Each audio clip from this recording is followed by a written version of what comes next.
આ કાર્યક્રમના પ્રાયોજક છે પારુલ યુનિવર્સિટી, વડોદરા, ગુજરાત. નમસ્કાર દર્શક મિત્રો, હું જીગર દેવાણી આપ સૌનું સ્વાગત કરું છું ચર્ચા છડે ચોકમાં. દર્શક મિત્રો, અરબી સમુદ્રમાં એક નીચાણવાળા દબાણવાળા ક્ષેત્રમાં ખાસ કરીને આવતીકાલ સુધીમાં ડિપ્રેશનમાં પરિવર્તિત થવાની ધારણા છે, જેના કારણે આગામી 7 દિવસમાં ગુજરાતમાં ભારે વરસાદ પડે તેવી શક્યતા છે. ભારતીય હવામાન વિભાગ એટલે કે IMDએ માછીમારોને ખરાબ પરિસ્થિતિને કારણે દરિયામાં ન જવા ચેતવણી આપી. જોકે બીજી બાજુ આની સાથે સાથે ખેડૂત મિત્રો ચોક્કસથી આ સમાચારથી હેરાન પરેશાન થઈ ગયા છે. વાત ખાસ કરીને ડુંગળીના ભાવ પર કરીએ તો ડુંગળી ઉત્પાદકો નોંધપાત્ર ભાવ અસમાનતાનો સામનો કરી રહ્યા છે. જથ્થાબંધ ભાવ 8 રૂપિયા પ્રતિ કિલો અને છૂટક ભાવ 40 રૂપિયા પ્રતિ કિલો સુધી પહોંચી રહ્યા છે અને ઉત્પાદનમાં 14 ગણો વધારો થયો હોવા છતાં જે દર્શાવે છે કે ખેડૂતોને ભારે માર વેઠવાનો વારો આવ્યો છે. એક બાજુ વાતાવરણમાં પલટો, હવામાનનો માર અને બીજી બાજુ ખેડૂતોને પડતી ભાવને લઈને તકલીફો ક્યાં જઈને અટકશે અને આગળના સમયમાં કેટલીક કપરી પરિસ્થિતિનું નિર્માણ કરી રહી છે, તેનાથી બચવા શું કરવું, કરીશું વાત તેને લઈને ચર્ચા છડે ચોકમાં.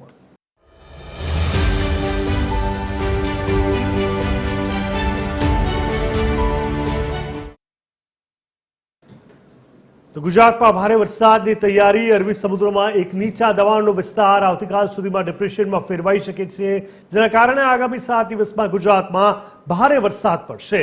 ભારતીય હવામાન વિભાગે માછીમારોને ખરાબ પરિસ્થિતિને કારણે દરિયામાં ન જવા ચેતવણી આપી. રાજ્યના દરિયાકાંઠાના જિલ્લાઓ જેમાં સુરત, તાપી, વલસાડ, ડાંગ, નવસારી, અમરેલી અને ભાવનગરનો સમાવેશ થાય છે અને તેને અસર થવાની સંભાવના છે. ભારે વરસાદની આગાહી અને સાવચેતી IMDએ ઉપરોક્ત જિલ્લાઓ માટે પીળી ચેતવણી પણ જાહેર કરી, જેમાં પવન અને વરસાદની આગાહી કરવામાં આવી. મુખ્યમંત્રીએ જિલ્લા વહીવટીતંત્રનો સતર્ક રહેવા સૂચના આપી દીધી. ત્યારે કંટ્રોલ રૂમ 24 કલાક કાર્યરત રાખ્યા છે. ગાંધીનગરની વાત કરીએ તો ગાંધીનગરમાં સ્ટેટ ઇમરજન્સી ઓપરેશન સેન્ટર પણ કાર્યરત રહેશે. અસરગ્રસ્ત જિલ્લાઓ સાથે સતત સંપર્ક જાળવી રાખશે અને સાથે સાથે કહી શકે કે આ બાજુ ખેડૂતો માટે પણ આને લઈને એક માઠા સમાચાર આવ્યા છે. મંગળવારે થયેલા તાજેતરના વરસાદથી જો વાત કરીએ તો મહુવા અને જૂનાગઢ માર્કેટિંગ યાર્ડના ડુંગળી અને કેરીને નુકસાન થયું. ડુંગળીનો સ્ટોક ભીંજાઈ જવાથી અને કેરીના બોક્સને નુકસાન થવાથી વેપારીઓને નુકસાન થયું હતું.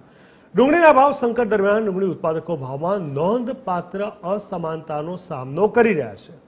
જથ્થાબંધ ભાવ ઘટીને 8 રૂપિયા પ્રતિ કિલો થઈ ગયા છે, જ્યારે છૂટક ભાવ 40 રૂપિયા પ્રતિ કિલો ઊંચા રહ્યા. ઉત્પાદનમાં 14 ગણો વધારો હોવા છતાં ખેડૂતો મુશ્કેલ સમયનો સામનો કરી રહ્યા છે. ભાવમાં ભારે ઘટાડો થયો છે. કેટલાક વિસ્તારોમાં ડુંગળીના ભાવમાં લગભગ 58% ઘટાડો થયો છે. ખેડૂતોની દુર્દશા મહારાષ્ટ્રના લાસણ ગામમાં, જે ડુંગળીનું મુખ્ય ઉત્પાદક કેન્દ્ર છે, ડુંગળીના ખેડૂતો ખાસ કરીને પ્રભાવિત થયા. જથ્થાબંધ ભાવ ઘટીને 8 થી 10 રૂપિયા પ્રતિ કિલો થઈ ગયા, જેના કારણે ખેડૂતોને તકલીફ પડી રહી છે. ડુંગળીના ખેડૂતોનું ભાવિ નક્કી કરવામાં સરકારનો પ્રતિભાવ ઘણો મહત્વપૂર્ણ રહી શકે છે.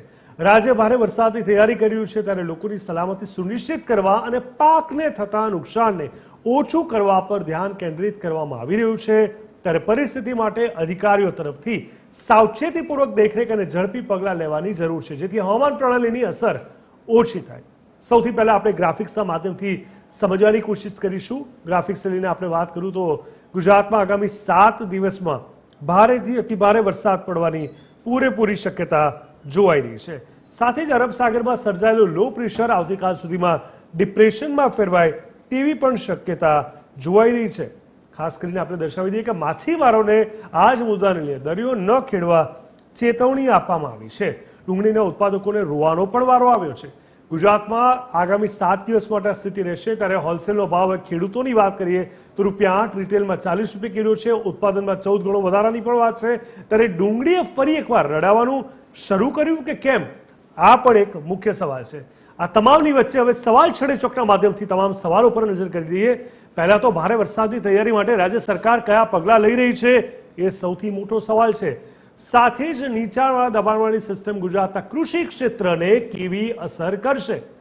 આપણે એ પણ જણાવી દઉં કે માછીમારો અને દરિયાકાંઠાના સમુદાયો માટે સલામતીના કયા પગલાં લેવામાં આવી રહ્યા છે.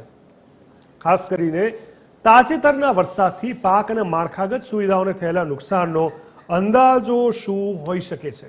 સાથે જ શું સરકાર અસરગ્રસ્ત ખેડૂતો અને વેપારીઓને રાહત પૂરી પાડશે કે કેમ? આપણે એ પણ જણાવી દઈએ કે રાજ્ય ઇમરજન્સી ઓપરેશન સેન્ટર જિલ્લા વહીવટીતંત્ર સાથે કેવી રીતે સંકલન કરશે. માછીમારોને દરિયો ન ખેડવા સૂચના છે, ત્યારે ગુજરાતમાં ભારે વરસાદની નવીનતમ આગાહી શું છે એ પણ જાણવું જરૂરી છે. હવે આપણે સવાલ છડે ચોક બાદ ચર્ચા છડે ચોકની શરૂઆત કરીએ. TV30ના સ્ટુડિયો પર આપણી સાથે ઉપસ્થિત છે મહેશભાઈ પંડ્યા, જેઓ પર્યાવરણવિદ છે. મહેશભાઈ, સ્વાગત છે આપનું. ત્યારબાદ આપણી સાથે જોડાયા છે ભરતસિંહ ઝાલા, જે ખેડૂત આગેવાન છે. ભરતભાઈ, આપનું પણ ખૂબ ખૂબ સ્વાગત છે. અને ઓનલાઈન આપણી સાથે જોડાયા છે નાગજીભાઈ ભાયાણી, જેઓ પણ ખેડૂત આગેવાન છે. નાગજીભાઈ, આપનું પણ સ્વાગત છે. મહેશભાઈ, શરૂઆત આપનાથી કરું, કારણ કે આજે બે મુદ્દા હવામાનનો પણ છે અને ખેડૂતને પડતી તકલીફોનો છે. હવામાનને લઈને શરૂઆત કરું. આપણે જોયું છે કે આમ તો ઉનાળાથી લોકો બહુ ત્રસ્ત હોય છે. એમાં પણ જો અમદાવાદની વાત કરું તો કોન્ક્રીટ સિટી કહેવાતું, એટલે લોકોની હેરાનગતિ કંઈક અલગ જ સ્તરની હોય. ગત વર્ષે તો 50 ડિગ્રી સુધી પહોંચી ગયું હતું.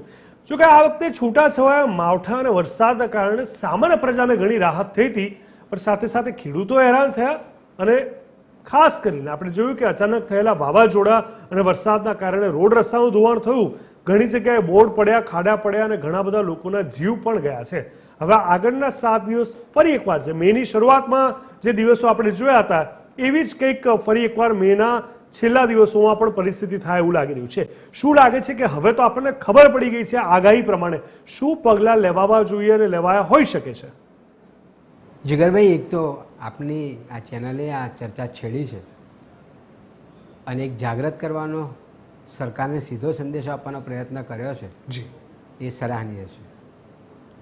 જીગરભાઈ, આપ જાણો છો કે અત્યારે ગ્લોબલ વોર્મિંગનો એરા ચાલે છે. એટલે પહેલાં વાવાઝોડા તો આવતા જ હતા, કમોસમી વરસાદે થતા હતા, એટલે શિયાળામાં થતા માવઠું કહેતા હતા. પણ હવે તો ચોમાસું આવવાના 15 દિવસ પહેલાં, 1 મહિના પહેલાં એ થાય એટલે કમોસમી વરસાદ, અનસિઝનલ રેઇન એમ કહીએ છીએ. અને એટલે આ તો થવાનું છે. એટલે કુદરતી પ્રકોપ છે એમ કરીને હાથ દઈને બેસી રહીએ નહીં ચાલે. આંતરરાષ્ટ્રીય પરિષદોમાં પણ પેરિસ એગ્રીમેન્ટ થયું, ભારતે એમાં સહી કરી, દેશે ક્લાઇમેટ ચેન્જ એક્શન પ્લાન બનાવ્યો, રાજ્યોએ ક્લાઇમેટ ચેન્જ એક્શન પ્લાન બનાવ્યો. પણ હું આ ભરતભાઈને પૂછું કે નાગજીભાઈને પૂછું કે તમને રાજ્યની સરકારે જ્યારે ક્લાઇમેટ ચેન્જ એક્શન પ્લાન બનાવ્યો તો તમને બોલાયા હતા ખરા? કારણ કે એ ક્લાઇમેટ ચેન્જ એક્શન પ્લાનમાં એ જ મુદ્દો છે. વધારે ગરમી પડે, વધારે ઠંડી પડે, વરસાદ આવે, વાવાઝોડું થાય તો ખેડૂતોને શું નુકસાન થાય, માછીમારોને શું નુકસાન થાય, અગરિયાઓને શું નુકસાન થાય, માલધારીઓને શું નુકસાન થાય, તો એમાંથી કેવી રીતે બહાર આવાય એનો સંવાદ સાધવાનો હોય. કમનસીબે આપણે કર્મકાંડ કરી લીધું, પેરિસ એગ્રીમેન્ટમાં ભારતે સહી કરી એટલે દરેક રાજ્યોએ ક્લાઇમેટ ચેન્જ એક્શન પ્લાન બનાવ્યો. આ વખતે વિધાનસભામાં સવાલના જવાબમાં આવ્યું કે 21માં અમે સબમિટ કર્યો, પછી કેટલી મિટિંગો કરી તો કે મંજૂરી નથી મળી. તો મતલબ શું છે ડબલ એન્જિનની સરકારનો? કેન્દ્રમાં ભારતીય જનતા પાર્ટીની સરકાર, રાજ્યમાં ભારતીય જનતા પાર્ટીની સરકાર. ક્લાઇમેટ ચેન્જ એક્શન પ્લાન એટલે આ વાવાઝોડાની વાત છે, આ વરસાદની વાત છે, આ હિમપાત થાય એની વાત છે, વધારે ગરમીથી ખેડૂતોને નુકસાન થાય એની વાત છે. હવે જો એ એક્શન પ્લાન તમે 21માં બનાવી દીધો અને મંજૂર ના થયો હોય અને એની ઉપર કામ ના થતું હોય તો શું કરવાનું?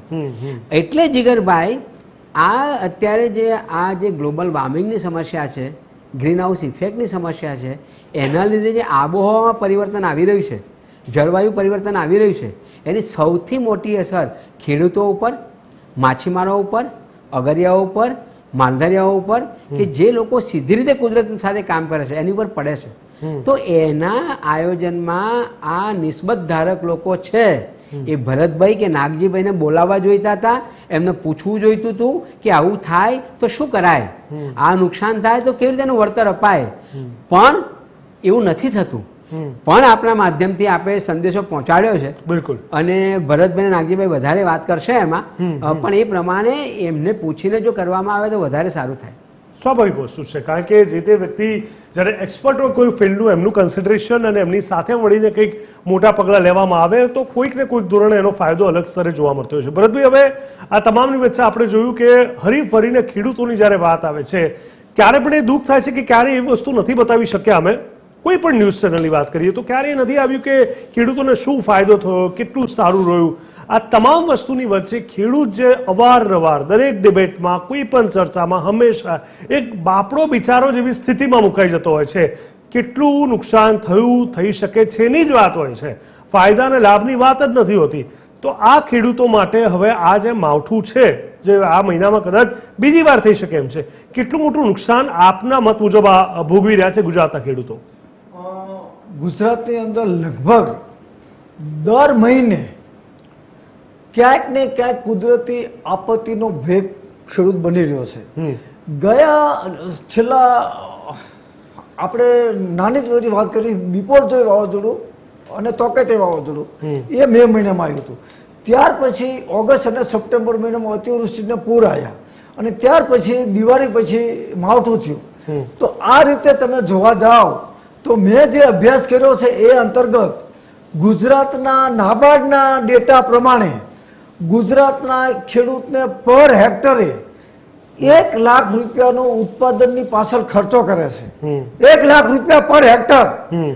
એની સામે જ્યારે તોકેતે વાવાઝોડું હોય, બિપોરજોય વાવાઝોડું હોય કે કુદરત જે ખરીફ સિઝનનું વાવાઝોડું હોય, એમાં સિઝન પ્રમાણે સરકારે છેલ્લે 22,500 રૂપિયા પર હેક્ટરે આપવાની વાત કરી. ભૂપેન્દ્રભાઈની સરકારે 22,500 રૂપિયા હેક્ટરની વાત કરી. એ ભૂપેન્દ્રભાઈ સરકારને આપણે આવકારવી છે. નહીં તો 6,300 અને 13,600 હતા. પણ ભૂપેન્દ્રભાઈ પટેલ પણ હું ખુશામત નથી કરતો. એમને કહેવા માંગુ છું કે 22,500 રૂપિયા તમે કયા ખેડૂતને કયા ગામમાં આપવા એનો તમારે હિસાબ આપવો જોઈએ. હવે વાત રહી, તમે બહુ કર્યું મોસમ બેઈમાન. મોસમ બેઈમાન નથી, માણસ બેઈમાન થઈ ગયો છે. આ દેશનો એક એક નાગરિકની અંદર નૈતિક મૂલ્યો અને જવાબદારી જેવું કઈ રહ્યું જ નથી. આજે ડુંગળી પકાવતો ખેડૂત 1 રૂપિયો કિલો માર્કેટમાં ભાવ વેચાય, જ્યારે બજારમાં 20 રૂપિયાથી 40 રૂપિયા કિલો વેચાય છે. ગુજરાત અને સમગ્ર દેશમાં જ્યારે રાજાશાહી હતી ત્યારે ભાવ નિયંત્રણ કાયદો હતો કે દેશનો કોઈ પણ વેપારી 1 રૂપિયા એકાનો જ લફો નહીં શકે. નરેન્દ્રભાઈ મોદી 26 તારીખે આવવાના છે અને જે પાકિસ્તાનના દાંત ખાટા કરી નાખ્યા એની વાત કરી અને અમે આવકારવી છીએ. પરંતુ આ દેશના વેપારીઓ ખેડૂતોને શ્રમજીવીઓને લૂંટી રહ્યા છે. એ આતંકવાદીઓ કરતા પણ મહા ખતરનાક છે. ખેડૂતો પાસેથી 1 રૂપિયા કિલો ડુંગળી તમે ખરીદો, અમદાવાદના વેપારીઓ 40 રૂપિયા કિલો વેચે છે. બટાટા 10 રૂપિયા કિલો તમે ભાવ નથી આપતા, 60 રૂપિયા કિલો વેચાય છે. ટમેટા, લસણ ટોટલી 350 રૂપિયે 20 કિલોએ વેપારીઓ ઘઉં ખેડૂતો પાસેથી લૂંટી લીધા. અત્યારે અમદાવાદમાં 1100 થી 1200 રૂપિયા વેચાય છે.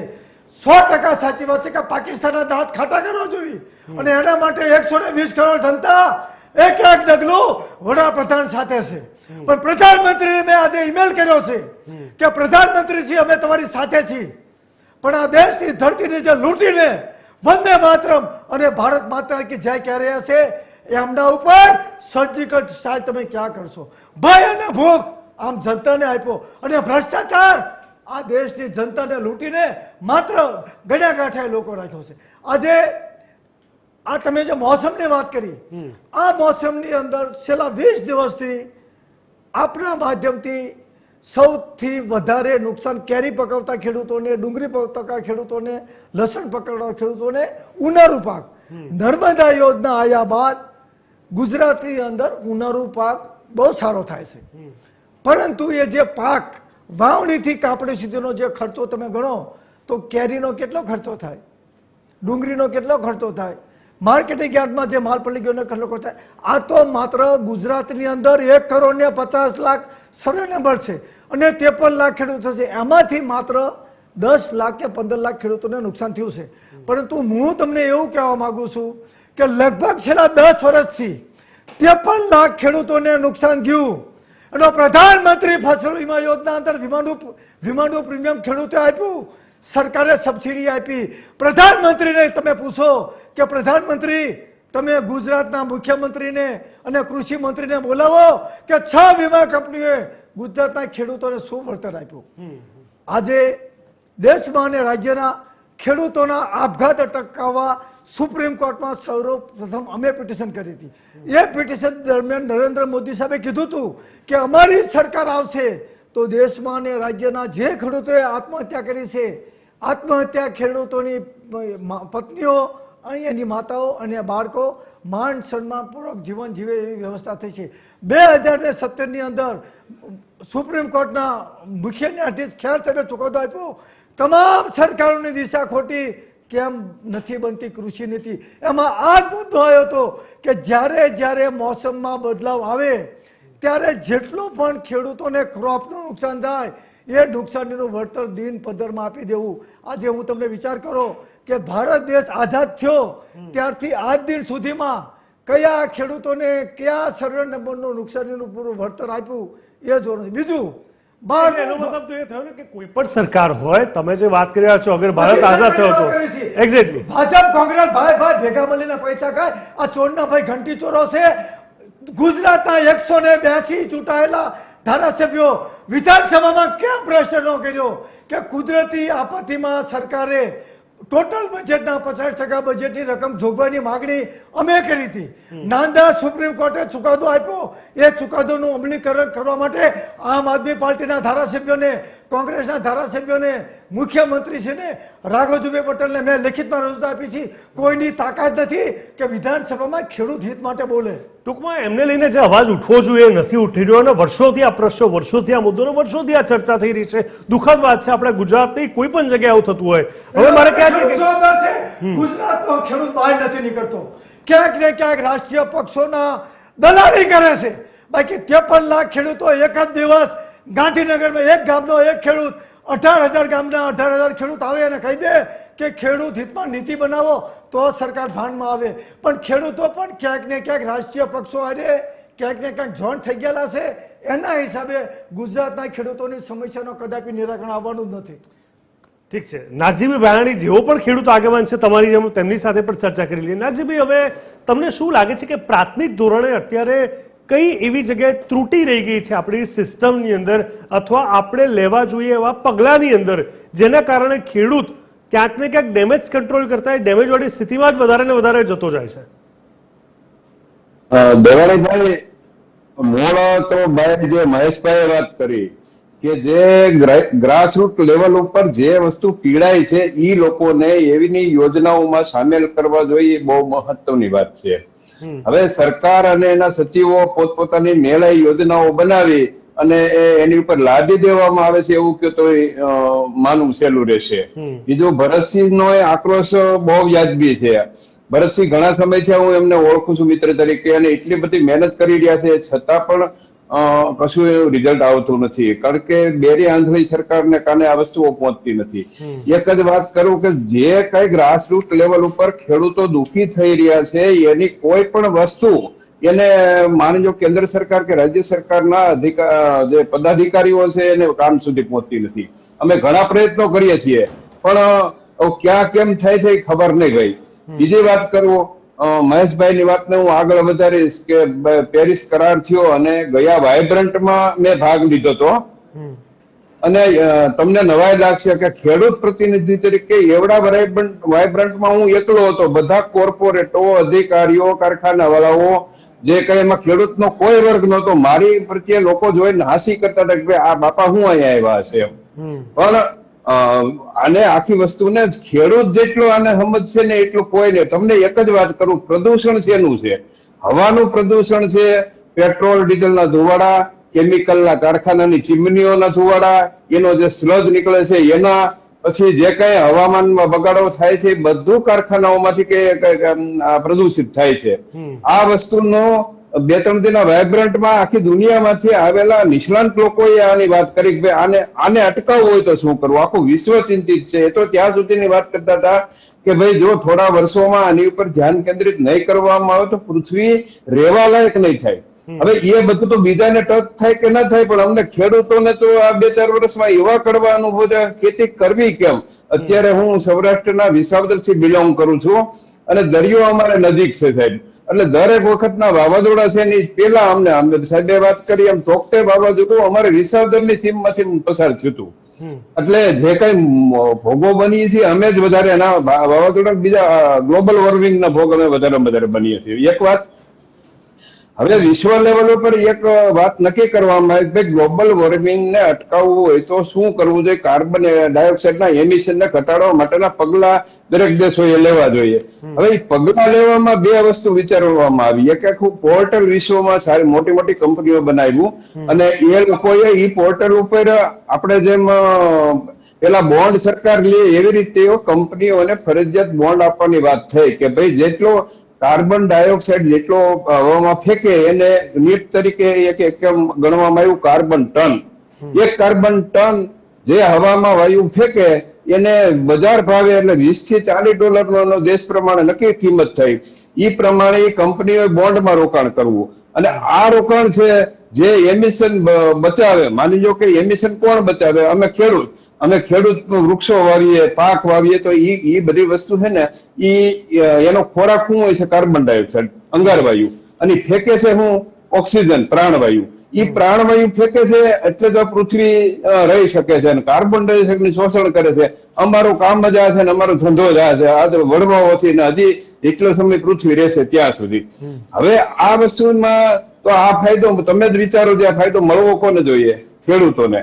જે લોકો ઉત્સર્જન કરે છે એને દંડ રૂપે $20 થી $40 ભાવ આલે છે અને ઈ અહીંયા જે તે વાઇબ્રન્ટમાં મેં આપણા વન મંત્રીને એ પ્રોગ્રામ પૂરો થયો અને તરત ઉભા રાખી એમને વાત કરી કે સાહેબ આની એજન્સી, નોડલ એજન્સી ગુજરાતમાં કોણ છે એનું નામ બતાવો. અમારા ખેડૂતો, હું જે વિસ્તારમાં થઉં છું એ બધું આંબાના બગીચા, ચીકુના બગીચા, વંથળી, વિસાવદર, અમારે તાલાળા, આ બધા બગીચાઓના જ વિસ્તાર છે. તો આના મેઇન ખેડૂતોને આ વસ્તુનો લાભ મળવો જોઈએ. તો તરત એમને કીધું કે આ સચિવને તમે વાત કરજો વનતંત્રના. 3 દિવસ પછી મેં એને ફોન કર્યો વનતંત્રના સચિવને. તો મને કે સાહેબ એનું GR આવ્યો નથી, નામ છે ને તેમ છે. હવે એ વસ્તુ ખાનગી કંપનીઓ અહીંયા જે $40 ચૂકવાય છે વિદેશના, એના $5 ખેડૂતોને આપવામાં નથી આવતા અને એની આખી સિસ્ટમ ગોઠવવામાં નથી આવતી. તમે ગ્લોબલ વોર્મિંગને કેવી રીતે કંટ્રોલ કરી શકો? કોણ કરી શકે? એ ખેડૂતના હાથમાં જ વાત છે. બીજા કોઈની તેવડ નથી તમે પ્રાણવાયુ ઉત્સર્જન કરી શકો. ક્યાં કારખાનામાં થવાનો છે? હવે કોરોના આવ્યો તો ખાલી મોઢાને શ્વાસ લેવાના ઓક્સિજન આપણે પૂરા નહોતા કરી શક્યા સાહેબ. આ બહુ વસ્તુ સમજવા જેવી છે. બીજી વાત કરું ભાવની. ભાવની વાત તો સાહેબ જયારે 1962 APMC નો એક્ટ આવ્યો ને ત્યારે અમને એક વાડામાં પૂરી અમારી કતલ કરવામાં આવી છે. APMC માં થાય છે શું? ખેડૂત માલ લઈને જાય અને જે કઈ લેવા વાળા હોય એ એનું ભાવતાલ એની રીતે નક્કી કરી અને આનું કટકર. મેં APMC નો કાયદો વાંચેલો છે. મહાગુજરાત અને ગુજરાત ભેગું હતું ત્યારે કાયદામાં જોગવાઈ હતી. ભરતસિંહે વાત કરી એમ કે એની કિંમત જેમ શેર બજારમાં બહુ ભાવ તૂટવા માંડે તો એની સર્કિટ લાગી જાય અને બંધ થઈ જાય હરાજી, એવી રીતે આમાં વ્યવસ્થા હતી. એ કાયદો જ ઉડી ગયો. ક્યાં છે એ કાયદો? ખરેખર બોડીની અધિકાર હતા, કોઈ એનો ઉપયોગ કરતું નથી. એટલે મારો કહેવાનો મતલબ એ છે. અને બીજી વાત આવી MRP ની. ભાઈ ભરતસિંહે બહુ સારી વાત કરી કે રાજાશાહીમાં અમુક નફો સિવાય વધારે નફો કોઈ લઈ ના શકતા વેપારી. અત્યારે ખાસ MSP ની જરૂર નથી. બહુ ધ્યાનથી સમજજો. વેપારીઓના નફા ઉપર MRP બાંધવાની જરૂર છે. અમને ખેડૂતોને શા માટે બદનામ કરવામાં આવે છે ભાઈ? અમે તકલીફ અમારી શું છે કે જ્યારથી આઝાદ થયા ત્યારે ફૂડ સિક્યોરિટીનો, પબ્લિકને સસ્તું ખવડાવવાની જવાબદારી ખેડૂતના ખંભે રાખવામાં આવી છે. શા માટે ભાઈ? ક્યાં બિઝનેસના બીજા એની કિંમત એ નક્કી ના કરે બીજા કરે? તમે આ જુઓ તો કેટલા લોકોને મફત પેલું આપવામાં આવે છે. આ છે તમે આપો, વાંધો નહીં. એ પ્રમાણની સબસિડીઓ ખેડૂતને શા માટે નથી આવતા? હવે બીજી કઈ વાત, અત્યારની સાહેબ 5 દિવસમાં અમારું હવામાન વિસાવદરનું પહેલેથી સ્ટાર્ટ થાય. 5 દિવસે પરમ દિવસે પીડો અમારા ખેતરોમાં તલ ઉભા છે ખેડૂતોના. તમે વિચાર કરજો, ચોમાસાના પાકનો નફો શિયાળુ પાકમાં નાખ્યો હોય, શિયાળુ પાકનો નફો આમાં ઉનાળુ પાકમાં નાખ્યો હોય. અત્યારે એ લોકો ઉભે પછેડીએ રોવે છે. ખેડૂતોના આંખના આંસુડા શું કે હું કરવું, એને વ્યવહાર કેમ કરવા, છોકરાને કેમ ભણાવવા, એની ચિંતામાં પ્રશ્નો છે. પ્રશ્નો વધી રહ્યા છે, વારંવાર આવી રહ્યા છે, પણ નિરાકરણ કે ઉકેલના નામ પર ક્યાંક ને ક્યાંક શૂન્ય અવકાશ જોવા મળી રહ્યો છે, જે એક નિરાશાની વાત છે. મહેશભાઈ, કારણ કે અત્યારે આપણે ખેડૂતોની પણ વાત કરી રહ્યા છે અને આપ ચોક્કસથી આ પ્રજા સાથે પણ સંકળાયેલા છો, જે ખેતીવાડી સાથે સંકળાયેલી છે. મહેશભાઈ, રાજકીય ધોરણે બી ચર્ચા કરવી તમારી સાથે આ બાબતે જરૂરી બને છે કે ડુંગળીઓના ભાવને લઈ અત્યારે આપણે જો મુદ્દા પર વાત કરીએ તો ડુંગળી એવી વસ્તુ છે કે જેની નાની મોટી મુવમેન્ટ પણ ક્યાંક ને ક્યાંક ઉથલપાથલ કરે છે. જો બહુ વધારે ભાવ વધી જાય તો પ્રજાને રડાવે, બહુ વધારે ભાવ ઘટી જાય તો જે કિસાન જેને ઉત્પાદક છે એ તમામ ખેડૂતોને રડાવે. અને જો સંગ્રહકારો જો સંગ્રહ વધારે ને વધારે કરતા જાય તો સત્તાધારી પક્ષે પર લડાઈ શકે છે. એટલે હવે આમાં એક બેલેન્સ થવું એવું જરૂરી છે કે સૌથી પ્રાથમિક ધોરણે જે આપણા માટે મહેનત કરે છે, જેને આપણે જગતનો તાત કહીએ છીએ, અને ભારતને જો આપણે ખેતી પ્રધાન દેશ કહીને આપણે હંમેશા ગર્વ અનુભવતા હોઈએ, તો પ્રાથમિકતા તેમના પર કોઈને કોઈ ધોરણે આવી જોઈએ. બાકીના બધા લોકો વચ્ચોટિયાઓને ફાયદો થાય, પ્રજાને કોઈ વાંધો આવતો નથી. અને જે લોકો પાક ઉગાડે છે, આખું કહી શકાય કે એક આખી જે પ્રાઇમરીલી પ્રોસેસ છે, રો પ્રોસેસ, જેના પર ખેડૂત મહેનત કરે છે ત્યારે આપણું પેટ ભરાય છે, એ ખેડૂત માટે કેમ ક્યારે કશું બનતું નથી? ખેડૂતોને ખાલી સારા સારા શબ્દો બોલો, જગતનો તાત કહી દો, એટલે ખુશ ખેડૂત, બીજું એને શું જોઈએ? તમે ખેડૂત સન્માન નિધિ અમે સન્માન આપીએ છીએ એમ કરીને પેલા 2000 રૂપિયા તમે આપો અને એમ કે એક બટન દબાયું 8000 કરોડ રૂપિયા આપી દીધા. એટલે શું થાય કે હું શહેરનો યુવાન હોઉં તો મને એમ થાય કે ખેડૂતોને વગર મફતના આ સરકાર પૈસા આપી દે 2000 રૂપિયા, એટલે એક વૈમનસ્ય ઊભું થઈ જાય છે. અર્બન યુથ વર્સિસ ખેડૂતો, કે ખેડૂતોને કેટલો ફાયદો, કશું નહીં કરવાનું તો પ્રધાનમંત્રી દર 4 મહિને 2000 રૂપિયા આપી દે છે અને સન્માન નિધિ કરીને. એટલે એક અર્બન વર્સિસ ખેડૂત આખી મુવમેન્ટ આ ખેડૂતોની સામે ચાલી રહી છે. ભરતભાઈએ અને નાગજીભાઈ બહુ સરસ વાત કરી. જસદણમાં એક યુવાન છોકરો, કોલેજનો ખેડૂતનો દીકરો ભળ બળી ગયો. એણે ચિઠ્ઠી લખી કે મારી જોડે પૈસા નથી ફી ભરવાના અને એટલા માટે મરું છું. જ્યારે માણસ મરતો હોય ત્યારે ગપ્પુ ના મારે, એટલા માટે ડાઇંગ ડિક્લેરેશનને આપણે પુરાવો ગણીએ છીએ. કારણ કે મરી રહ્યો છે ભળ બળીને. વિધાનસભામાં અસંખ્ય પ્રશ્નો આવે છે. ભરતભાઈની તો સુપ્રીમ કોર્ટમાં અરજી પણ હતી ખેડૂતોની આત્મહત્યાને લઈને. પૂછવામાં આવે છે તો ખેડૂતોની આત્મહત્યાના મુદ્દા તો લે છે, પણ કે ખેડૂતોની આત્મહત્યાનો મતલબ એવો નથી કે કૃષિ પાક નિષ્ફળ ગયો એટલે જ મર્યા છે. વિવિધ કારણો હોય છે. પણ જે ખેડૂત ખરેખર આત્મહત્યા કરીને મરી ગયો હોય છે અને પાકના ભાવ નથી મળ્યા, દેવામાં ડૂબી ગયો હોય છે, તો રાજ્ય સરકાર એવો જવાબ આપે છે કે ખેડૂતોને કૃષિ પાક નિષ્ફળ જવાથી જે આત્મવિલોપન કરે છે એવી નીતિ નથી બની. તો નીતિ બનાવો તમે. નીતિ કેમ નથી બનાવતા? ખેડૂતોને આટલું નુકસાન થાય છે અને પાકના નિષ્ફળ થવાથી, વાવાઝોડાથી આ નુકસાન થતું હોય, કમોસમી વરસાદથી થતું હોય, એની પાસે પેલું શેલ્ટર નથી, પાથરવાની જગ્યા, એને ચેતવણી તમે આપી દીધી, પણ ડુંગળીનો પાક થયો છે તો ડુંગળીનો પાક રાખવો ક્યાં, જીરાનો પાક રાખવો ક્યાં, એના માટેની સગવડો કરી નથી સરકારે. તો એ બધા વસ્તુઓના લીધે આ જગતનો તાત મુશ્કેલીમાં છે. તો એના માટે થઈને આ વળતર, એના મોતનું વળતરની પોલિસી સરકારે બનાવવી જોઈએ, જે નથી બનાવતા. એ બહુ આ દુઃખદ અને દયનીય ઘટના છે. બીજી વાત મારે એ કહું છું કે ગુજરાતમાં 1600 કિલોમીટર લાંબો દરિયા કિનારો છે. હવે એ શબ્દ હું ફરીવાર સુધારું. હમણાં જ સરકારી આંકડો એવો આવ્યો છે કે ગુજરાતમાં 2300 કિલોમીટર લાંબો દરિયા કિનારો છે. કારણ કે જે બધી વસ્તુ બનતી જાય છે દરિયો ઘસાતો જાય છે. દરિયા કિનારે જે મેંગ્રુવ્સના ઝાડ હતા, ચેરિયાના વૃક્ષો હતા, વિકાસના નામે નિકંદન નીકળ્યા હતા, પ્લાન્ટેશન કર્યા છે, પણ જે વટવૃક્ષ જેવા હતા, વડ જેવા કેટલાક તો થયેલા, એ તમારા વાવાઝોડાને રોકી દેતા હતા. એ તાવતે હોય કે પિયરજો હોય કે ભલભલા વાવાઝોડાને કે સુનામીને રોકી દેતા હતા. એ કુદરતી આવરણનું તમે નિકંદન કાઢી નાખ્યું છે. રૂપેરી પટ્ટો ડેવલપ કરવાના નામે તમે ગોલ્ડન પટ્ટો પ્રદૂષિત કરી નાખ્યો, મહેસાણાથી વાપીનો પટ્ટો, એટલે હવે રૂપેરી પટ્ટો, સિલ્વર બેડ શબ્દ આપ્યો અને અમારે દરિયા કિનારાનો વિકાસ કરવો છે, એ બાને મેંગ્રોવનો સત્યાનાશ પાડી નાખ્યો. એના લીધે જે કુદરતી રીતે વાવાઝોડું રોકાતું હતું એ રોકાતું નથી અને ઊંડે સુધી જાય છે. એટલે તમારું માનવું છે કે જે ડેવલપમેન્ટ થઈ રહ્યું છે, ડેવલપમેન્ટ પાસે જે ઇન્ફ્રાસ્ટ્રક્ચરને ખર્ચો થઈ રહ્યો છે, એ વિકાસથી પણ વિનાશ તરફ દોડી રહ્યું છે. એક્ઝેક્ટલી. અને બીજી વસ્તુ જીગરભાઈ એ કે આપણે 2015માં અમરેલીમાં પૂર આવ્યું, 2017માં બનાસકાંઠામાં પૂર આવ્યું, આ વાવાઝોડા આવ્યા. એ પછી આપણે પદાર્થ પાઠ કેમ શીખતા નથી? એને આધારે કેવા પ્રકારનું નુકસાન થયું, જમીનો કેવા પ્રકારની બગડી, શું પગલાં ભરીએ તો જમીન સુધરે, શું પગલાં ભરીએ તો એ ખેડૂતોને થયેલું નુકસાન છે એનું તાત્કાલિક વળતર મળે. આ કુદરતે જે બધું પાઠ શીખવાડ્યો છે, પછી કુદરતી પ્રકોપ તમે નાખો. વાવાઝોડું કુદરતી છે પણ આમંત્રણ તમે આપ્યું છે, મેંગ્રોવ્સ કાઢી નાખી દે, કુદરતે પ્રોટેક્શન વોલ આપી જ હતી. એટલે મારું એમ કહેવું છે કે આ જે બધા રોજબરોજના અનુભવો બની રહ્યા છે એને આધારે સરકારે એક ઇમ્પેક્ટ એસેસમેન્ટ કરવું જોઈએ. Post impact of the cyclone, post impact of the flood, post impact of the drought, એનો અભ્યાસ કરવો જોઈએ, એમાંથી ખેડૂતોને માછીમારોને પૂછવું જોઈએ કે આમાં શું થઈ શકે અને એ પ્રકારની નીતિ સરકારે બનાવવી જોઈએ. બહુ સાચી વાત છે, કારણ કે આપણે હંમેશા જોતા હોઈએ છીએ મસમોટા શબ્દો પ્રયોગ થતા હોય છે. સિલ્વર બેલ્ટની વાત કરી, વિકાસના કામો થતા હોય છે, ડેવલપમેન્ટ પ્રોજેક્ટમાં કરોડો અરબો રૂપિયા ખર્ચાઈ પણ જતા હોય છે, ખેડૂત નિધિ સહાયમાં આપણે 2,000 રૂપિયા આપી પણ દેતા હોય છે, પણ આપણે એ નથી સમજી શકતા કે વાસ્તવમાં જે કુદરતનો માર પડતો હોય છે ખેડૂતોને આખા વર્ષની મહેનત બાદ ઉનાળાના ધમધોકતા તાપમાં કયા ખેડૂતે વિચાર્યું હશે કે માવઠું, વરસાદ, વાવાઝોડું, બરફના કણા અને બધો પાક વેરવિખેર થઈ જાય ત્યારે એ લોકોની જે સ્થિતિ થતી હશે એ કદાચ આપણે સમજી નહીં શકીએ. કારણ કે તમે કે હું સામાન્ય 2-5-10 હજાર કે 2-5-10 લાખ રૂપિયા જ્યારે બેંકમાં મૂકે છે એના પર કોઈ માવઠું નથી આવવાનું અને એમાં નુકસાન નથી જવાનું, પણ આ એ લોકોની કેશ જ છે, આ લોકોની એક સેફટી બેંક જ છે જેના પર કુદરતનો માર હોય છે અને એ લોકોની આખા વર્ષની અને કદાચ ક્યારેક આ જીવનની એક મૂડી પણ ક્યાંક કહેવાય કે હોય ના હોય જેવી સ્થિતિમાં મુકાઈ જતી હોય છે.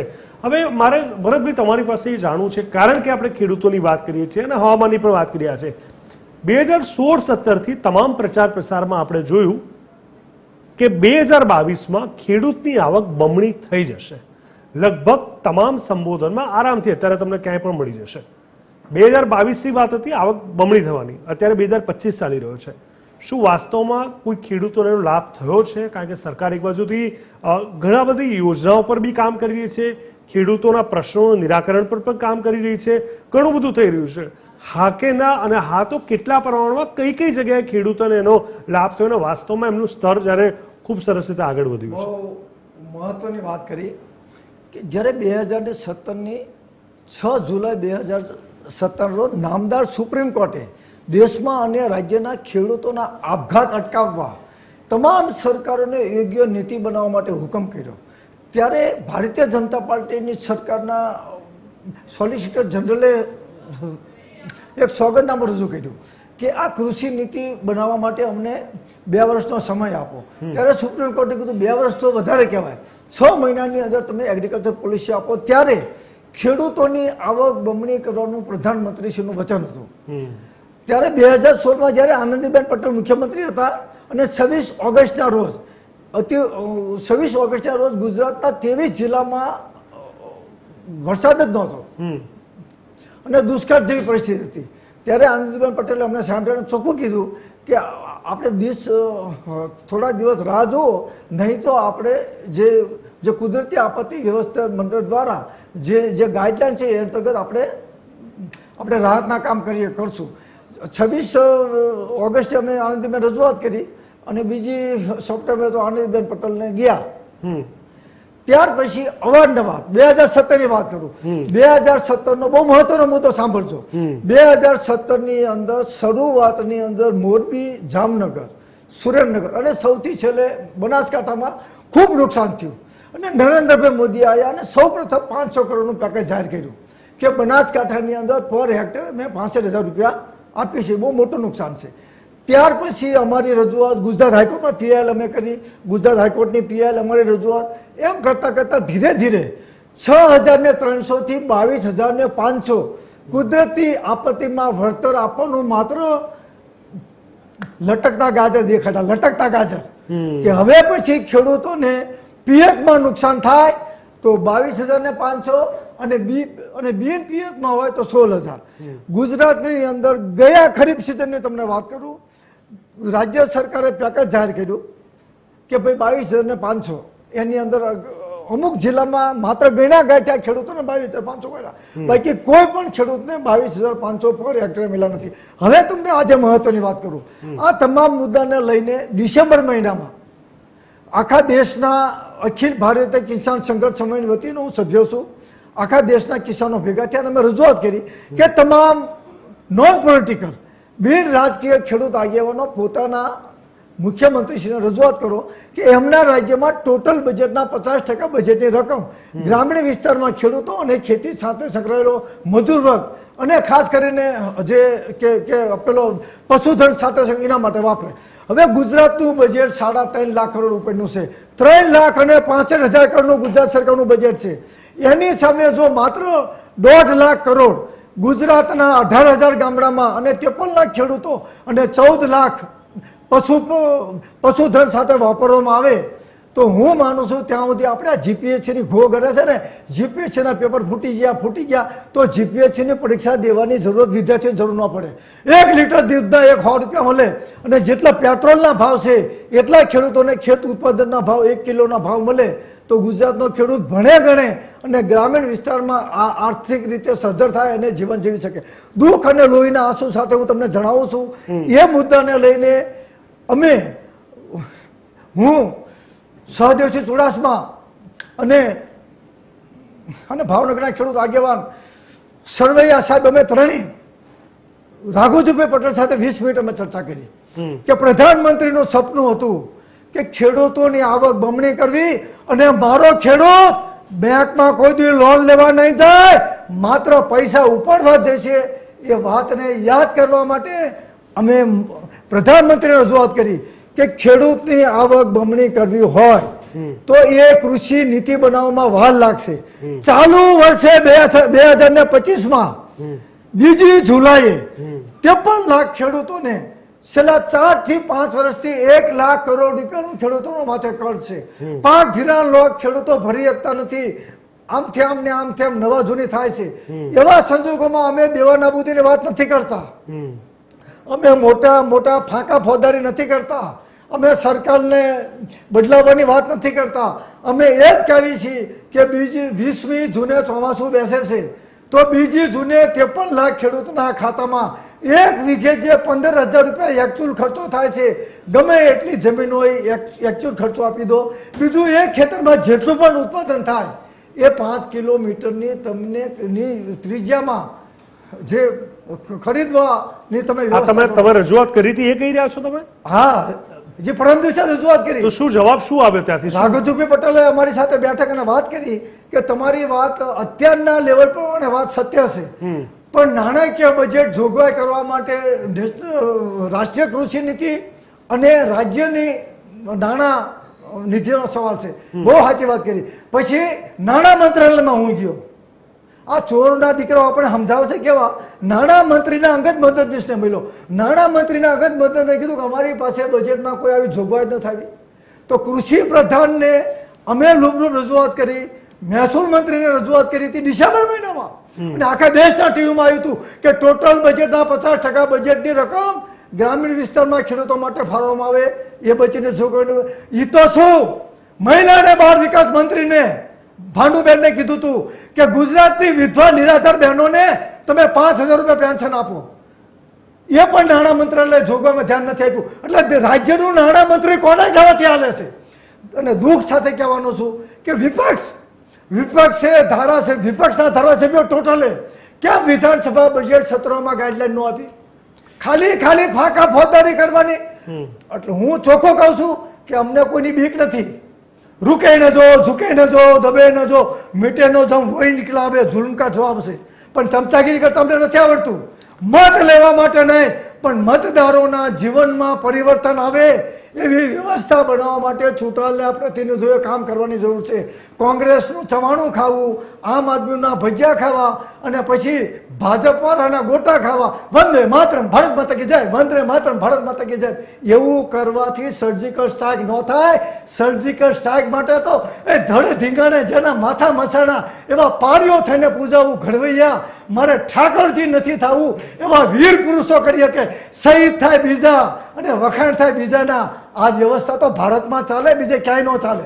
ટૂંકમાં કોઈ પણ પક્ષ જોઈએ એવી રીતે આગળ ન આવ્યો હોવાની વાત અહીંયા સ્પષ્ટ સામે આવે છે. યોજનાઓની વાત થાય છે, મુખ્ય મુદ્દાઓ પર ચર્ચા પણ થાય છે, વાતો સાંભળવામાં પણ આવે છે, મિટિંગો પણ થાય છે, પણ એક્ઝિક્યુશનની વાત આવે, વ્યવસ્થાની વાત આવે, એ ખેડૂતોને એમાંથી બહાર લાવવાની કે લાભ આપવાની વાત આવે ત્યારે ફરી એકવાર પ્રતીક્ષા અને પ્રતીક્ષા છે. રસપ્રદ ચર્ચા છે, આ ચર્ચા ચાલુ રહેશે. રોકાઈશું એક નાનકડા બ્રેક માટે.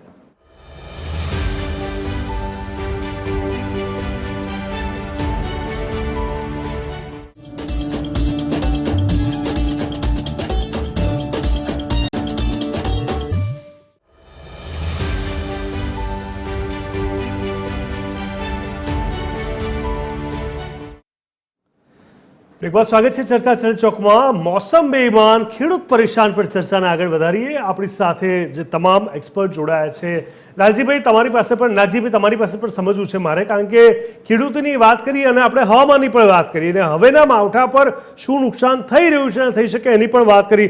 તાત્કાલિક ધોરણે આ મહિનામાં જો ફરી એકવાર પાછું માવઠું આવે છે આગાહી પ્રમાણે, તો એનાથી બચવા માટે શું પગલાં લેવામાં આવ્યા છે અથવા લેવા જોઈએ તમામ ખેડૂત મિત્રોએ, તમે એનું પણ માર્ગદર્શન આપી દો. જીગરભાઈ, જે મુશ્કેલીઓ પડી છે અથવા અત્યારે હું વાત કરું કે તમે મધ્ય ગુજરાત કે ઉત્તર ગુજરાતમાં ડાંગરના પાકો છે, અહીંયા તલના પાકો છે, ક્યાંક કેળો ઉભી છે, ક્યાંક પપૈયા ઉભા છે, અમારા વિસ્તારની કેરીઓ છે, એટલે આ બધા તમામ પાકોને નુકસાન છે. જેટલા ઉનાળુ પિયત થઈ ગયેલા છે એમાં મગ, અડદ, પછી તલ, મગફળી, ઉનાળુ, એ બધું પાક ઉપર આવ્યું છે. હવે એની ઉપર સતત વરસાદ પડે તો ખેડૂતને કશું એમાંથી લેવાનું ન રહે. ખેડૂતોએ જે ભાગમાં જમીનો વાવવા આપી હોય, મજૂર કામ કરતા હોય, એના બિચારાને એના ભાગમાં કશું આવે, એટલે માથે પસેડી ઓઢીને રોવા સિવાય બીજો કોઈ રસ્તો અત્યારે તો અમને દેખાતો નથી. બીજી વાત કરીએ કે સરકાર, માની લો કે સરકાર પેલું જાહેરાત કરશે કે અમે વળતર આપશું તો એના સર્વે આવશે, ઓલું થાય પેલું થાય, પણ સર્વે હવે અત્યારે માની લો કે આ બધું પૂરું કરીને આગામી ચોમાસું સિઝન છે, ખરીફ સિઝન, એના વાવેતર તો અમારે કરવાના રહેશે. એટલે સરકારના સર્વેની રાહ જોઈ અને આ નુકસાનીમાં જે કઈ પાક પીડ્યો હોય એને સાફ કરીને, ખેતર સાફ કરીને બીજા પાકની વાવણી કરવી કે નહીં. એટલે મૂળ વસ્તુ આખી એ છે કે ગાંધીનગરમાં કે દિલ્હીમાં બેઠેલા જે એર કન્ડિશન ચેમ્બરમાં લોકો કામ કરે છે, એને જે ધરતી ઉપર કામ કરતા લોકોની પીડાનો ખ્યાલ જ નથી. અહીંયા માથું દુખે છે ને એ પેટની દવા આપે છે. એટલે આ બધું જ્યાં સુધી એનો જે કમ્યુનિકેશન ગેપ દૂર નહીં થાય, જે અહીંની પીડા જ્યાં સુધી પહોંચશે ને ન્યાના ઉકેલ અહીં સુધી પહોંચશે નહીં, ત્યાં સુધી આ ચાલુ જ રહેવાનું. આપણે ગમે એટલી ડિબેટો કરીને મને નથી લાગતું કોઈ એનો અર્થ સરે. ભરતસિંહે ખૂબ સારી વાત કરી, એ તો બહુ મહેનત કરી રહ્યા છે અને સરકારમાં વારંવાર બધી ખેડૂતોની પીડાઓની રજૂઆત કરી રહ્યા છે. છતાંય હું જોઉં છું સુપ્રીમ કોર્ટના આદેશને આ લોકો ઘોળીને પી જતા હોય તો તમે આશા શું રાખો? ગમે ત્યાં છે ને સિસ્ટમ જ લોકોને, હું ઘણા કન્ટ્રી ફેર્યો છું, મને ખબર છે કે જે કઈ સિસ્ટમો છે, સિસ્ટમો લોકોને સુખી કરે છે. જ્યાં સુધી સિસ્ટમમાં સુધારો ન આવે ત્યાં સુધી તમે શું કરો? આપણે આઝાદ થયા ને ભાઈ, ત્યારે આપણા બંધારણ કરતાઓએ એક વિશ્વાસ મૂક્યો કે અધિકારીઓ અને પદાધિકારીઓ, તમને સામાન્ય દાખલો આપું કે ગામનો સરપંચ હોય કે સભ્ય હોય, એને ગામની લોકાલિટીનો એને પ્રશ્નોની ખબર હોય, અને પેલો એક ભણેલ વ્યક્તિ છે જે તલાટી તરીકે બેઠો છે, એ ગામનું ક્રીમ છે. બે વસ્તુ છે, એક તો કોઠાહોજ અને ભણતર. ગામડામાંથી જે કઈ સિટીમાંથી આ બે લોકોને કાઢી લેવામાં આવે તો પાછળ શું વધે તમે સમજો એવી વાત છે. એટલે આ બે લોકોને શાસન સોંપવાની વાત આવી, બંધારણે એમને શક્તિઓ આપી અને આપણે એમને ચૂંટીઓ અને કે નોકરીઓ પર બેસાડ્યા. હવે એ લોકોએ સર્વ બંધારણ કરતાઓનો વિશ્વાસ હતો કે લોકોની સેવા કરવા માટેની યોજનાઓ બનશે અને લોકોની આ લોકો એની જે બુદ્ધિ છે અને હોશિયારી છે એનાથી લોકોને સુખી કરશે, સેવા કરશે. પણ બન્યું એનાથી ઉલટું કે આ લોકો યોજનાઓ એવી બનાવે કે પોતાને કે પોતાની પાર્ટીઓને લાભ થાય અને પોતપોતાના ખિસ્સા ભરાય, ભ્રષ્ટાચારો વધે, પ્રજાનું જે થવું હોય તો થાય. આ તબક્કે એક બીજી વાત કરું ભાઈ, જીએસટી પેલા તો એમ હતું, મને યાદ છે તમે ખેતી માથે ટેક્સ નાખતા સરકારો ડરતી. જયારે અત્યારે તમે જીએસટી આવ્યા પછી તો અમારા દરેક ઇનપુટમાં અને ખાતર, બિયારણ, દવાઓ જે આટલી વસ્તુ લેવા જાય તો દરેક ઉપર જીએસટી લાગી ગયો છે. હવે આ 2000 ની તો તમને શું વાત, ભાઈએ વાત કરી કે 2000 કે 6000 જે કઈ સન્માન લીધી, શબ્દો કેવા મોટા મોટા વાપરે છે, પણ એ પૈસા તો એના 10 ગણા પૈસા લઈ લેવામાં આવે છે. હવે હું તમને એક વાત કરું, ખાલી જીએસટી ની 2 લાખ કરોડની એક મહિનાની આવક છે સાહેબ. એની ડાયરેક્ટ ટેક્સ છે, ઇન્કમ ટેક્સ છે, પેટ્રોલના ડીઝલના બધા ટેક્સ લે, એ પૈસા તો એવડા થાય છે. હવે એમાં જે ખરેખર દુખી માણસો છે, ખરેખર એક ભગવાને સિસ્ટમ બનાવી છે કે લોકોના પેટમાં ખેડૂત પકવે ને એ જ પચે, બાકી કારખાનાનું પકવેલ પચે નહીં. આવી સિસ્ટમ છે. આટલી બધી વસ્તુ છે, ગામડા ભાંગી રહ્યા છે, ખેતીમાં લોકો રોઈ રહ્યા છે, સામાજિક બંધારણ તૂટી રહ્યું છે, ત્યાં સુધી આ લોકોને આંખો ઉઘડતી નથી. હા, એ લોકોને લોકસભામાં કે ધારાસભામાં પોતાનો પગાર વધારો કરવો હોય તો દરેકને આંગળી ઊંચી થઈ જશે, ત્યાં કોઈને કશો વાંધો નથી. પણ પ્રજાને, દુઃખી પ્રજાને એવું નથી કે ભાઈ સુખી માણસોને તમે આપો. જે ખરેખર પીડિત છે એ પીડિત સુધી આ બધો પ્રવાહો પહોંચશે તો જ આ બધું ટકશે. નહીતર અમને તો એવું લાગે છે કે અમારી ભરતસિંહની પછીની પેઢીમાં ગામડે કોઈ રહેવા તૈયાર નથી. ખેતી કરવા કોઈ મજૂર હોય કે મજૂરના છોકરા હોય, અમારા કે અમારા પ્રજા હોય, કોઈ રહેવા તૈયાર નથી. એટલે આ બધું જશે ક્યાં, તમે જરા કલ્પના તો કરો. એટલે આ બધું જો સિસ્ટમો સમજાય, સત્તાધીશોને આ વસ્તુ મગજમાં બેસે અને ક્યાંક જો પેલું થાય તો જ આમાં કઈક હું પણ એવું કોઈ નજીકના ભવિષ્યમાં સીટે સુધી મને તો કશું દેખાતું નથી. ઠીક છે મહેશભાઈ, હવે આખી ચર્ચાના અંતમાં આપણે જે સમજવાની કોશિશ કરી, દુઃખદ વાત એ છે કે આટલો મોટો ખેડૂત સમાજ, આટલો મોટો વર્ગ જોડાયેલો, અનેક લાખો ખેડૂતો જે કહી શકાય કે એક પ્રાથમિક ધોરણનું કામ કરી લોકોની પેટ પૂજા થાય છે, કારણ કે ખેડૂત જમીન સાથે સંકળાયેલો છે. એ કાળી મજૂરી કરીને કોઈ પણ શિયાળાની ઠંડી કહો, ઉનાળાનો તાપ, ધમધોકતો તાપ, ગરમી કહો કે ચોમાસાનો ફૂલ વરસાદ કહો કે માવઠા જેવી વિપરીત પરિસ્થિતિ પણ કહો, ત્યારે આટલો મોટો વર્ગ જોડાયેલો હોવા છતાં પણ એમના માટે કોઈક એક પ્રકારની વ્યવસ્થા નથી ગોઠવાતી. કોઈ એમને લઈને બિલની વાત કરું, એમની કોઈક અલગ સિસ્ટમની વાત કરું, એમના ખર્ચા અથવા એમની આવક વધે એને લઈને, કારણ કે આપણે સૌ જાણીએ છીએ કે આ એક બહુ મોટો વર્ગ કહી શકાય.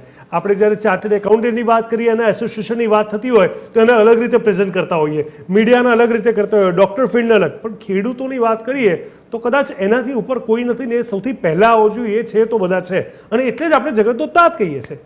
સરકાર આટલી સક્ષમ છે, આટલી બધી યોજનાઓ છે, આટલા મોટા બજેટની ફાળવણી દર વર્ષે થતી હોય છે, છતાં પણ કોઈને કોઈ ધોરણે ખેડૂત જ્યારે હેરાન થાય છે તો શું એની પાછળના કારણ તમારા મત મુજબ શું છે? ખેડૂત મિત્રોના જે આગેવાનો સાથેની મિટિંગ કરીને નિર્ણય નથી લેવાતા, કોઈ મોટા નિર્ણય સાથે એમને કન્સિડર નથી કરાતા, કે પછી જેટલું બી કહેવા અથવા બતાવવામાં આવે છે માત્ર વાતો સુધી પૂરતું રહી જાય છે, સીમિત રહી જાય છે, એને એક્ઝિક્યુશનમાં નથી મૂકવામાં આવતું? કારણ કે દુઃખ થાય છે કે આ ખેડૂત કેમ હંમેશા એક દુઃખદ ચર્ચાનો જ ભાગ બને છે. કેમ આપણે નથી જોતા કે ક્યારેક શેર માર્કેટ જોઈ લો, જીવનના અપડાઉન જોઈ લો, આપણા બધાની અલગ અલગ ફિલ્ડ જોઈ લો, અપ્સ એન્ડ ડાઉન બધામાં હોય, પણ ખેડૂતની વાત કરીએ તો આપણને હંમેશા ક્યાંક કોઈ પણ પ્રકારનો માર ખાતો હોય, કુદરતનો, કૃત્રિમ રીતનો, માવઠાનો, એ જ જોવા મળે છે. કેમ એના પર કામ નથી થતું? જીગરભાઈ, આપણી લોકશાહી પણ ક્યાંક જવાબદાર છે. એટલે આપણા બંધારણના ઘડવાએ તો બહુ સરસ બંધારણ બનાવ્યું છે, પણ એના આજના જે શાસકો છે એ કોઈ પણ રાજકીય પાર્ટીના હોય. એટલે લોકશાહીમાં ચૂંટણીથી સત્તા આવે અને સરકાર બને. હવે મોટા મોટા ઉદ્યોગ ગૃહો, આપણે જાણીએ, હું હવે ભ્રષ્ટાચાર શબ્દ નથી વાપરતો, એને સર્ક્યુલર ઇકોનોમી શબ્દ વાપરું છું. એ ચૂંટણી ભંડોળમાં નામી અનામી પૈસા આપે છે અને પોતાની ધારી પોલિસી બનાવે છે. એટલે બજેટ જ્યારે બનતું હોય ઓગસ્ટ સપ્ટેમ્બર મહિનામાં, એ વખતે વેપારીઓ સાથે ચર્ચા થાય, ઉદ્યોગો સાથે ચર્ચા થાય અને એમના ફાયદા ગેરફાયદા જોવાય. ખેડૂતોના જોવાતા નથી, કારણ કે ખેડૂત એને ચૂંટણી ફાળામાં પૈસા નથી આપવાનો, ખેડૂતો લાભાર્થી જ છે માત્ર. એટલે એની તાકાત નથી બનતી. તમે જુઓ કે માનો કે પ્રદૂષણનો મુદ્દો લઈ લો તમે, તો પ્રદૂષણ ફેલાવે છે. હવે પાઇપલાઇન નાખવાની છે અમદાવાદ અને વડોદરાના ઉદ્યોગોના પ્રદૂષણ અને ખંભાતના અખાતમાં, તો એ પાઇપલાઇનના 70% પૈસા મારા ને તમારામાંથી જશે, સરકાર આપવાની છે, અને માત્ર 30% આ ઉદ્યોગો એટલે કે બીપીએલમાં આવતા હશે એમને આપવાના છે. એટલે મારાના પૈસા તમારા એમના પ્રદૂષણના દૂર કરવાના મારે તમારા આપવાના, કારણ કે એમનું વજન છે અને એ પૈસા આપે છે ચૂંટણી ફાળામાં. એટલે આ એક પણ કારણ છે. બીજું કે માનો કે તમે પેલો સિંચાઈનો ધારો લાવ્યા તો કહે છે કે કેનાલ હોય અને 300 મીટરના અંતરે તમારું ટ્યુબવેલ હોય તો તમારે પૈસા આપવાના કે ભાઈ મારી કેનાલથી તમારા ખેતરમાં પાણી આવ્યું. પણ નર્મદાની કેનાલ તૂટી જાય છે, ખેડૂતોને નુકસાન થાય છે, તેને વળતર નથી મળતું કે એવી કોઈ નીતિ જ નથી. પણ નર્મદાના 5000 કિલોમીટરની નહેરો નથી બની અને ખેડૂત બિચારો પાણી ઉઠાવે છે, એ કંઈ વેપારમાં નથી ઉઠાવતો, તો એને પાસામાં રાખવામાં આવે છે. આ જે મુદ્દાઓ છે એટલા માટે કે ખેડૂતોને એ રીતે અવાજ નથી.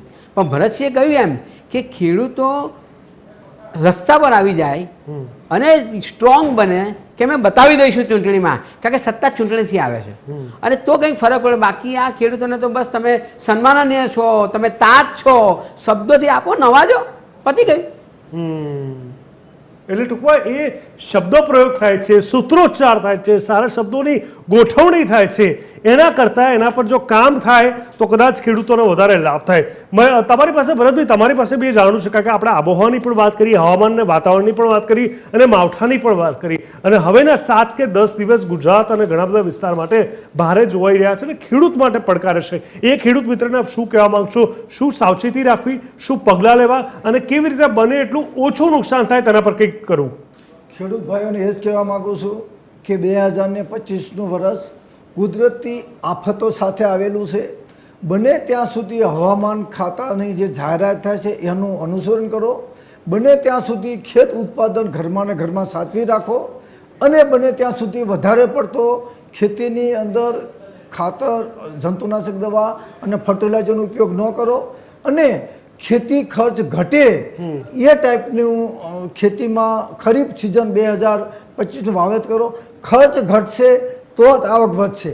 તો બે રીતે જોવાની જરૂર છે. ખેડૂતોએ ખુદે પણ વ્યવસ્થાની સાથે જોડાવાની જરૂર છે અને સરકારે પણ ખેડૂતોને ખરીફ સિઝન 2025માં 53 લાખ ખેડૂતોને તમામ સર્વે નંબરમાં જે વીઘે 15,000 રૂપિયાનો ખર્ચો થાય છે એ ખર્ચો 2 જુલાઈ સુધીમાં સરકાર નાણાકીય જોગવાઈ આપી દે, જેથી કરીને 2025માં આપણે સરકાર પાસે અવારનવાર જે માગણી કરી છે માગણી કરવાનું રહે. વધુમાં વડાપ્રધાન શ્રી ગુજરાતમાં આવી રહ્યા છે ત્યારે આપણે એનું સ્વાગત કરીએ છીએ. તો ભારતીય જનતા પાર્ટીના ટોટલ ધારાસભ્યો, સાંસદ સભ્યો અને ભારતીય જનતા પાર્ટી સાથે જોડાય ખેડૂતોને વિનંતી કરું છું, પ્રધાનમંત્રી સાથે શાંતિથી 10 મિનિટ બેસો અને એમને ગુજરાતના ખેડૂતોની મૂળ સમસ્યાનો ઉકેલ લાવવા માટે પ્રધાનમંત્રીના કાનમાં વાત નાખો, જેથી કરીને કાયમી આ સમસ્યાનો અંત આવે. એ મારી વાત છે. બિલકુલ બિલકુલ, ચોક્કસથી ભરતભાઈ, ચોક્કસથી આપણે આશા રાખી એ રીતે કામકાજ થાય આગળ અને ખેડૂત મિત્રોને નુકસાન ન થાય એવી આપણે આશા અપેક્ષા રાખી શકીએ. નાગજીભાઈ, ભરતભાઈ અને મહેશભાઈ, આપ ત્રણેય મિત્રોનો ખૂબ ખૂબ હૃદયપૂર્વક ધન્યવાદ. દર્શક મિત્રો, આપણે સૌ જાણીએ છીએ કે હવામાન છેલ્લા કેટલાક સમયની અંદર વધારે પડકારજનક છે અને એટલે જ કહેવાય કે મોસમ બેઈમાન અને આપણા તમામ ભાઈઓ એટલે કે ખેડૂત પરેશાન છે. આશા રાખીએ કે આગળના સમયમાં વરસાદિયા વાતાવરણ કે માવઠા કે વાવાઝોડાથી મોટું નુકસાન ન થાય અને કદાચ વાતાવરણમાં આટલો મોટો પલટો આવે છે તો ખેડૂત મિત્રો કોઈને કોઈ રીતે મેનેજ કરી લે, સાથે સરકાર તરત તાત્કાલિક ધોરણે અચૂક એ તમામ વસ્તુ પર ધ્યાન લે અને જે કંઈ પણ નુકસાન થયું એની ભરપાઈ કરવામાં આપણા ખેડૂત ભાઈઓને મદદ કરે તેવી શુભકામના સાથે આ ડિબેટને સમાપ્ત કરીશ. ચર્ચા છડે ચોકમાં બસે ત્યારે આટલું જ. દેશ દુનિયા ગુજરાત રાજ્યની પડેલી વિગત અને સમાચાર માટે આપ જોતા રહો TV13 ગુજરાતી, હકથી ગુજરાતી. નમસ્કાર.